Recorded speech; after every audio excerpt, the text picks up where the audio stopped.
sa ville natale en superstar, en quelqu'un qui est attendu par des milliers de personnes?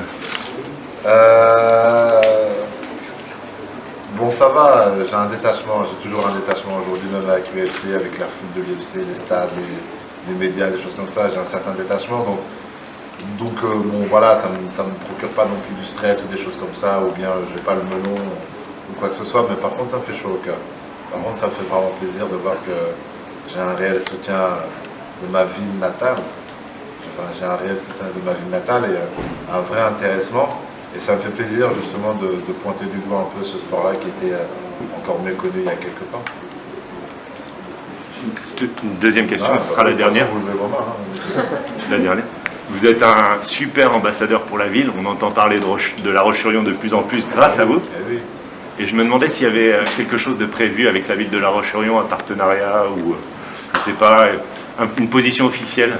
Une position officielle, je pense qu'on va parler en tant qu'ambassadeur du sport.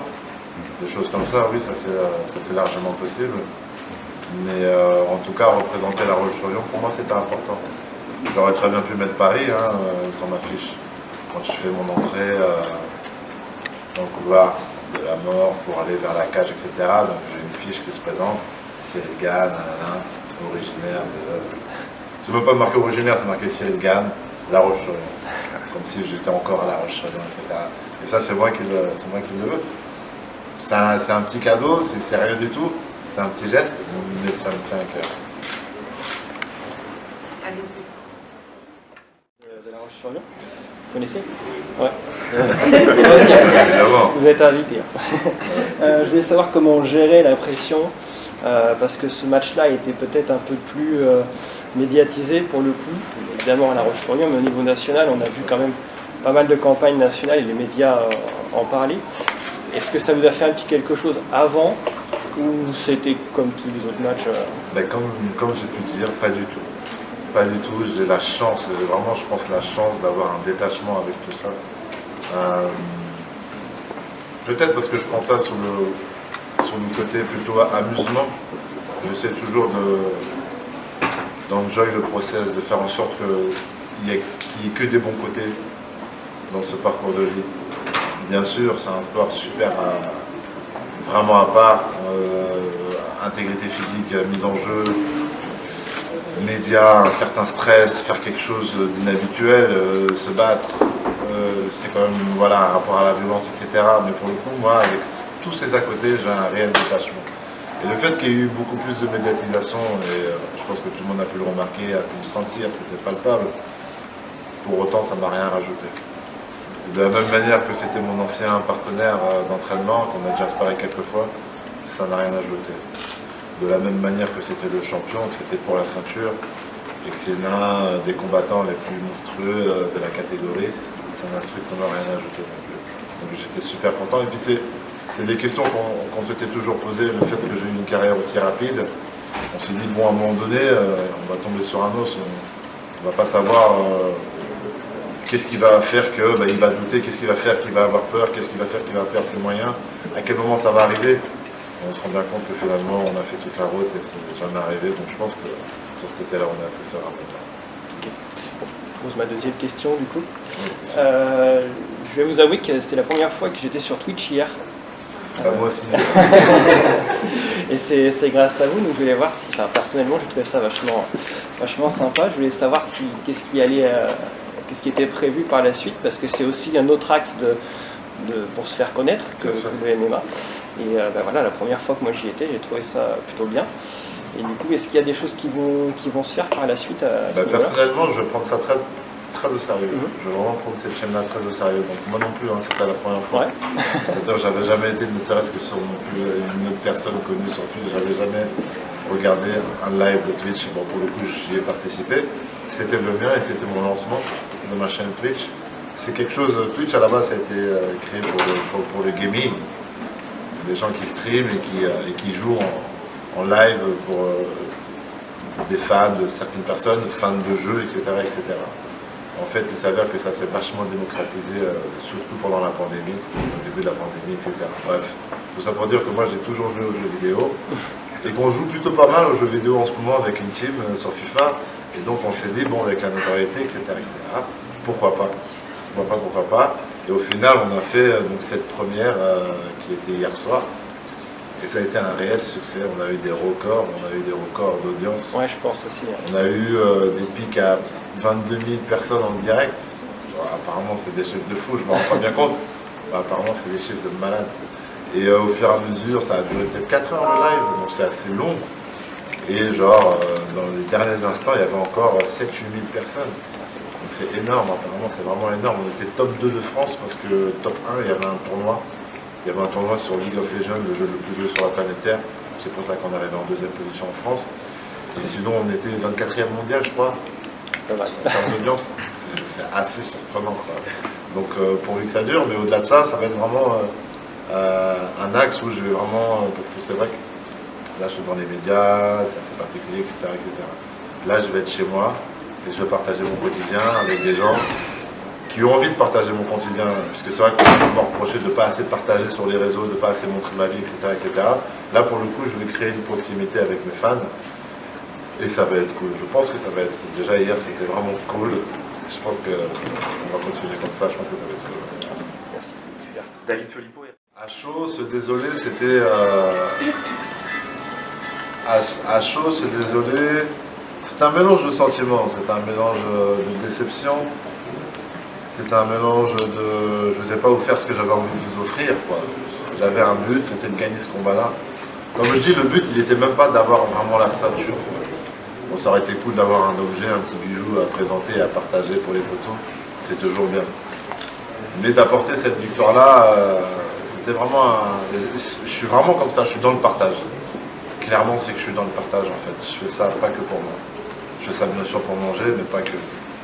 De la même manière que tous les gens étaient derrière moi, prennent du temps, comme j'ai dit tout à l'heure, se lèvent, m'encouragent, même dépensent de l'argent pour moi. Je me sens comme redevable. Je me sens comme redevable, et donc du coup, premier sentiment,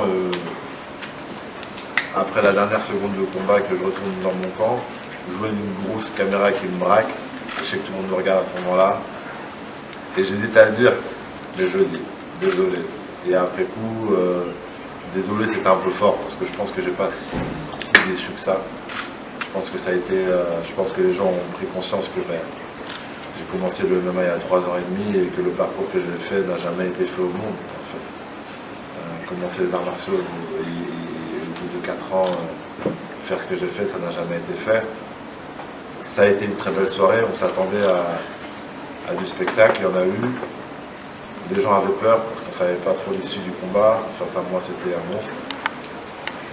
Et finalement, ce monstre-là, on lui a posé beaucoup de problèmes. Debout, il a su saisir l'opportunité au milieu du combat. Il a compris, il a été intelligent, il a utilisé son expérience, utiliser sa force pour me garder au sol et un peu faire de l'anti-jeu en quelque sorte pour pouvoir gagner le combat. Et donc c'est pour ça, un peu de déception pour ça parce qu'on n'était pas loin. On n'était vraiment pas loin. Justement, quel est votre plus grand regret sur ce combat? Est-ce qu'il y a un regret déjà? Je suis pas sûr que ce soit le regret, c'est un peu fort. Je me dis que c'était une belle expérience de vie en fait. J'essaie de voir les bons côtés en fait. J'essaie de voir que les bons côtés. Je pense que malgré la défaite, les gens étaient quand même contents de cette soirée-là. Je sais pas, c'est étrange, j'ai pas eu la victoire. Donc il y a eu ascenseur émotionnel où je gagne les premiers rounds et après derrière ça redescend, les gens ils sont là, non, c'est pas trop, etc. Après je prends une clé de talon, on pense que je vais terminer le combat et tout. Donc je pense que la base de mon sport c'est de créer de l'émotion, c'est un sport, faut pas oublier. C'est créer de l'émotion et je pense qu'on en a créé, donc le mot regret je pense qu'il est un peu fort. Pierre, d'Alice TV Vendée, le MMA c'est un sport qui est autorisé depuis peu en France. Est-ce que... Bon, il n'y a pas beaucoup de recul, mais avec ce que vous avez fait et la médiatisation, comme souvent, est-ce que vous espérez, ou les clubs espèrent une explosion des inscriptions? Je sais pas, est-ce que vous avez eu des retours là-dessus ou pas? Ouais. C'est peut-être trop tôt, je sais pas. Non, on le sent déjà. On sent la synergie qu'il y a autour de la légalisation, de mon arrivée, du timing. On le sent dans les salles, on le sent dans notre salle. On le sent dans nos salles partenariats. Quand je viens montrer ma tête pour l'ouverture d'une salle, ils sont obligés de stopper les abonnements. Donc c'est super flatteur, ça aussi, on peut le sentir. Et je pense que. Et je suis content de représenter le MMA aujourd'hui. Je suis content d'être le fer de lance, le porte-drapeau pour ce sport-là, parce qu'il en avait besoin.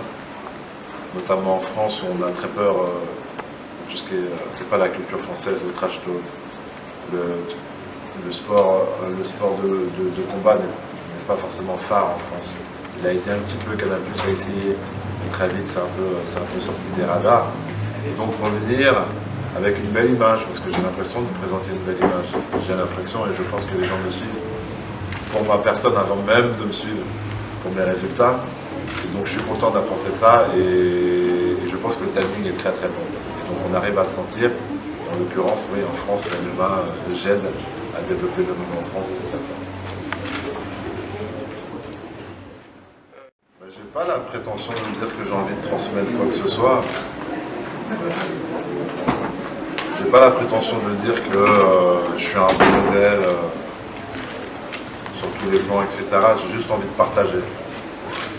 C'est comme si tu t'apercevais que tu faisais du bien aux gens et que tu dis je vais utiliser un axe qui fait que je vais partager plus souvent ces bonnes choses aux gens. Si je leur fais du bien, allons-y. Si j'avais des mauvais retours, j'irais peut-être pas m'exposer en fait, c'est aussi simple que ça. Et comme j'ai des bons retours, je me dis ça fait plaisir aux gens, il y a de la demande, allons-y. C'est simplement ça. Dire que je vais... il n'y a vraiment pas de but vraiment d'éducation. Mon but premier, il n'est pas là. C'est vraiment juste partager des bons moments avec mes femmes. Reagan, depuis une semaine, ça a été de se battre contre le jet lag. À part ça, pas grand-chose. La vie depuis une semaine, ça passe vite. Le combat, c'était samedi dernier, c'était il y a une semaine, ouais. Donc, non, qu'est-ce qui s'est passé depuis? Pas grand-chose. Beaucoup de messages de soutien, beaucoup d'amour par les réseaux, par téléphone, etc. Beaucoup de messages de soutien en mode ce désolé là, il a un peu marqué les gens dans la foulée là. Beaucoup de messages en mode non, j'ai pas désolé. C'est surtout ça qui est revenu sur cette dernière semaine. C'est pour ça, le moral est bon, Et votre vie maintenant, vous pensez qu'elle a changé après ce qui s'est passé? Je pense que malgré l'issue, ouais, je pense que l'effet médiatique qu'il y a eu autour de ce combat-là a fait que mondialement, on a marqué quelque chose, et je pense qu'aujourd'hui en France on a marqué quelque chose de sympa. Je pense qu'on a gardé quelque chose de cool, et après ma vie en soi elle va pas changer. Là. Ma vie c'est des amis, c'est ma petite famille, c'est ma grande famille, mon sport, mon métier, et puis non, ça va pas changer. J'ai commencé les sports de combat pour moi, pour faire de l'argent. J'ai commencé les sports de combat, quand j'ai commencé, c'est qu'à l'âge de 24-25 ans, je décide d'arrêter de travailler pour commencer dans le sport, parce que j'ai toujours été bon dans le sport, et que j'avais comme un truc dans ma tête qui disait bon, si tu n'essayes pas cette fois-ci, tu auras des regrets plus tard. Tu sais, comme ces gars qui n'ont pas réussi à percer dans le foot, dans ne sais quel sport, et puis que tu sens qu'à 45 ans, ils lâchent pas le morceau, et indirectement, ça se retransmet sur les enfants, ou tu sais pas trop. Voilà. Et donc, j'avais ce petit truc-là qui me disait, essaye quelque chose. Et il s'avère que la boxe thaïlandaise s'est présentée à moi quand j'avais 24-25 ans, et j'ai décidé de faire des combats. Je n'ai pas juste décidé d'entretenir ma ligne et faire des entraînements, j'ai décidé de faire des combats pour gagner de l'argent. Voilà mon but premier, c'était celui-ci. Et j'ai très vite vu que ça marchait bien. Et au bout de 3 ans, je me suis mis au MMA, parce qu'on m'a dit au MMA, tu peux gagner plus d'argent. J'ai été au MMA. Et en 3 ans, on a combattu pour la ceinture. Donc mon but premier, c'est celui-ci. Sur le parcours, il se passe plein de choses, notamment des rencontres humaines et avec les fans et des choses comme ça, c'est inévitable. Et moi je suis très porté là-dessus. Avec la famille, on est très humain, ça compte l'éducation, l'amour, etc. Et donc forcément, il y a des goals, il y a des choses qui rentrent en compte, des missions qui rentrent en compte, notamment faire plaisir aux gens. Ce côté un peu redevable que j'ai dit tout à l'heure, de dire que les gens ils sont là, un peu comme tu peux voir une équipe de foot, quoi, quand les supporters sont pas contents parce que les gars ils sont pas donnés, ils sont dégoûtés, ils sont là et ils respectent l'équipe. Un peu de cette même manière-là, cet échange-là qu'il y a entre moi et les fans, bah, ce désolé-là, il voulait dire ça en fait. En mode, je suis désolé, j'ai pas donné, j'ai pas obtenu ce que je voulais avoir, ce que je voulais vous offrir. C'est ça. Je vais rebondir sur la première question de mon confrère, sur le fait qu'il y a les filles de La Roche qui jouent en Coupe d'Europe, il y a l'équipe de la Vendéenne en Ring qui joue en Coupe d'Europe. Aujourd'hui, la ville a franchi un nouveau cran avec vous, avec cette renommée mondiale. Qu'est-ce que ça vous fait d'être le porte-drapeau finalement de la ville? Ça me fait plaisir de mettre un peu l'aspect sport en avant. Parce qu'on néglige le sport. Le sport, c'est un métier également. Le sport, à partir du moment où, peu importe la discipline, peu importe le corps de métier, tant que tu fais de l'argent avec, c'est un métier, tu peux en vivre, il faut prendre ça au sérieux. Et donc, qui dit prendre ça au sérieux, prendre ça à la base. Qui dit la base, dit l'éducation. Et donc ça, c'est quelque chose que j'ai toujours eu aussi dans un côté de ma tête, me dire, mais c'est dommage que j'ai pas eu cette culture un peu américaine, tu vois, du sport, du métier. Toutes ces infrastructures que tu peux retrouver aux États-Unis qui font que ils en sortent des grands champions, qui font que au JO ils ont beaucoup de médailles. Et quand tu vois le potentiel de ce petit pays qui est la France, dans l'échelle nationale, quand tu vois dans n'importe quel sport on te sort les meilleurs mondiaux, et pas des moindres, et beaucoup. On peut prendre le basket, on peut prendre le foot, tu peux sortir des noms dans l'athlétisme, notamment dans les sports de combat aussi.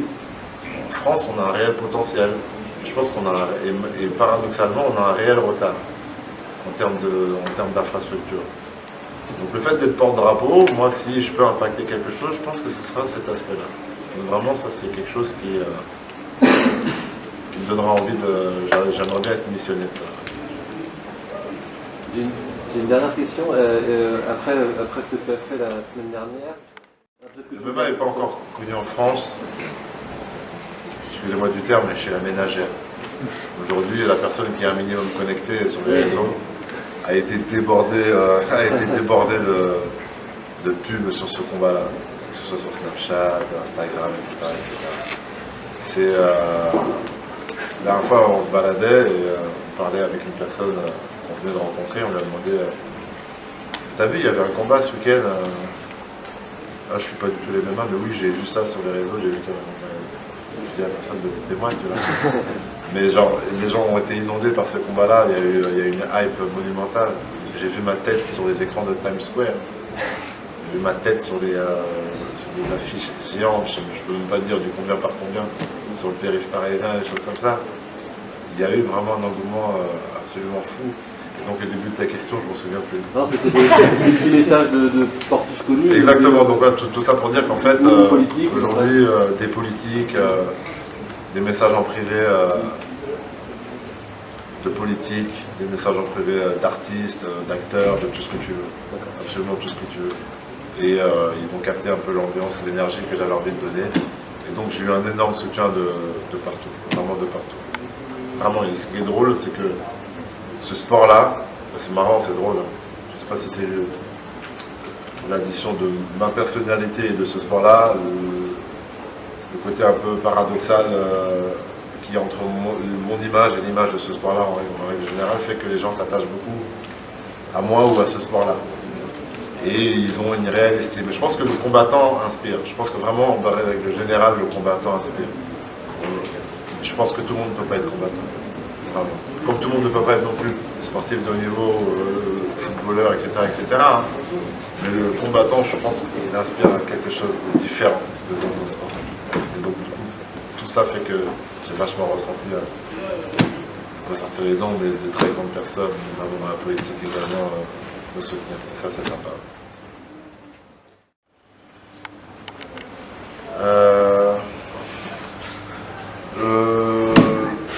Un conseil à donner, oui, en tout cas de mon expérience, c'est dans un premier temps apprendre à se connaître.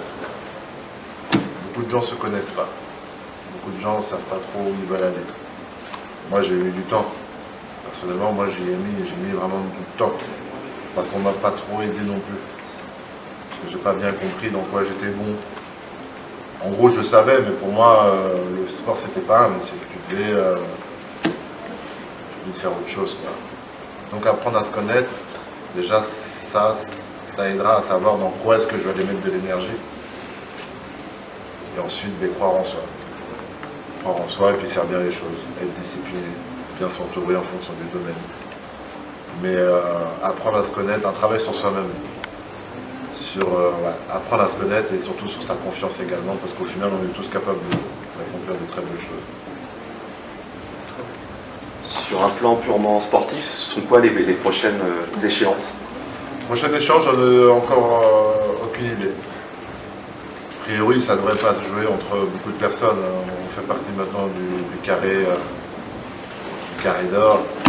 Donc, ce qui arrive derrière, c'est les noms, c'est Stipe Miocic, ancien champion, John Jones éventuellement, ou bien Curtis Blade, ou allez, si on va plus loin, Derek Lewis ou Volkov, des choses comme ça. Donc ouais, après, j'ai pas encore j'ai aucune certitude, mais ça doit se jouer entre ces noms-là. Et est-ce qu'un combat en France est imaginable ou pas? Complètement. Le combat avec Francis, au départ, on pensait que ça allait pouvoir se faire en France. En tout cas, tous les voyants étaient ouverts. Tous les voyants étaient absolument ouverts. Du projet de Tchernin, etc. Elle avait été extrêmement partante pour faire ça en France. J'ai croisé, Gaspard, tout ça. Vraiment, tout le monde, Madame Valérie Pécresse, avec le bras droit, Patrice Caram, etc. Ils sont tous à fond sur les MMA. Tout était complètement ouvert. L'UFC avait envie, mais question retour sans investissement, question plutôt manque à gagner. Le faire en France, c'était pas la meilleure des options. Le prime time, en fait, si vous voulez, au-delà de la vente de tickets, vous avez des pay-per-view. Les gens qui vont acheter pour regarder de chez eux. Et c'est ça qui représente le gros du portefeuille de l'UFC. Et faire un combat à l'heure française, 23h, quelque chose comme ça, on sait très bien qu'il y a beaucoup plus d'audimat sur le côté nord-américain. Et donc du coup, c'est la raison pour laquelle je pense qu'il y a un peu aussi la pandémie. C'est-à-dire qu'en Californie, les règles ne sont pas les mêmes qu'en France. Elles sont beaucoup plus laxistes à l'heure actuelle en France. Donc il y avait toutes ces petites choses-là qui font que ça n'était pas fait. Mais petit à petit, l'UFC a vraiment envie de mettre les pieds en France. Il y a un réel marché à prendre. On a des gens comme moi, il y a d'autres gars qui arrivent derrière aussi. Il y a tous les ingrédients pour pouvoir faire un bel événement à Paris. Très prochainement. Très clairement, ça nous a permis de... En fait, ce qui s'est passé dans ma carrière, ça a été très vite. Ça a été extrêmement vite. C'était un choix. On aurait pu prendre un peu plus le temps de travailler sur ci, sur ça. On a décidé d'y aller, de demander d'y aller, et de combattre, et de combattre, et de combattre. Ce qui fait qu'on est arrivé très vite à ce stade-là de ma carrière, à ce statut.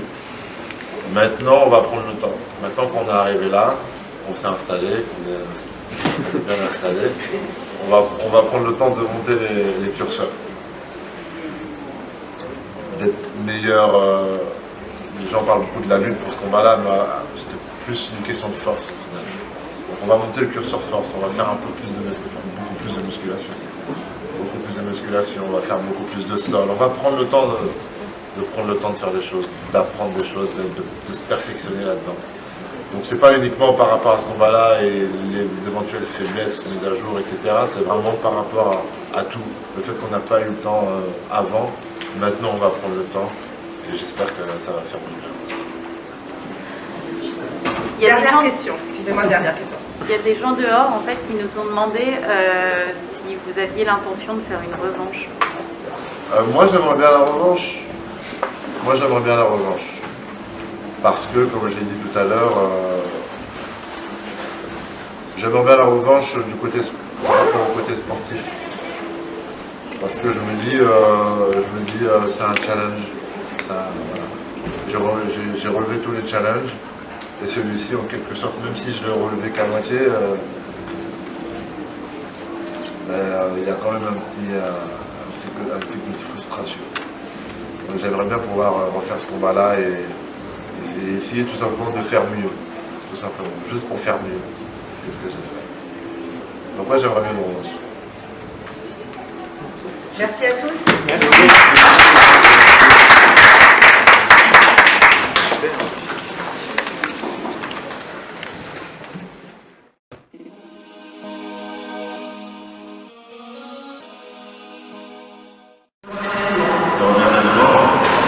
Ben, comme je vous dis, merci à la policière, papa, maman, ma soeur, la famille, les amis. Merci au cercle qui vient juste après, les professionnels, les retours, etc. Et encore après, et là je parle de vous, parce que vous tous, à notre échelle, en fait, le fait que la vie est le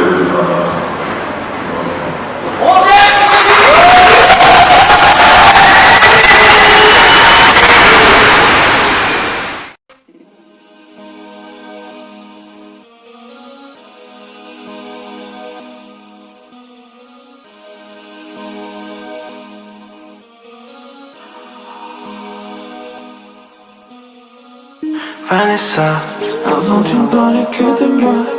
Vanessa, je t'ai pas vu depuis 2 mois. Vanessa, avant tu ne parlais que de moi. Vanessa, faudrait m'emmener au paradis. Vanessa, avant tu ne parlais que de moi. Vanessa, je t'ai pas vu depuis 2 mois. Vanessa, je t'ai pas vu depuis 2 mois. Vanessa, faudrait m'emmener au paradis. Bébé est riche, si je la vois je suis traumatisé, fais-moi la bise. Je te tiendrai chaud tous les hivers quand t'es pas bien. Tu prends ta petite cause de riche, tu prends des risques. Tu sais que je suis jaloux et que je m'énerve, on s'écarte. Toutes les nuits je suis paranoïaque, ton cœur est cassé. Compte sur moi pour le réparer, maman mia. T'es la plus belle de tout le village, regarde ton visage. Je me dis vraiment que t'es un miracle. Vanessa, avant tu ne parlais que de moi.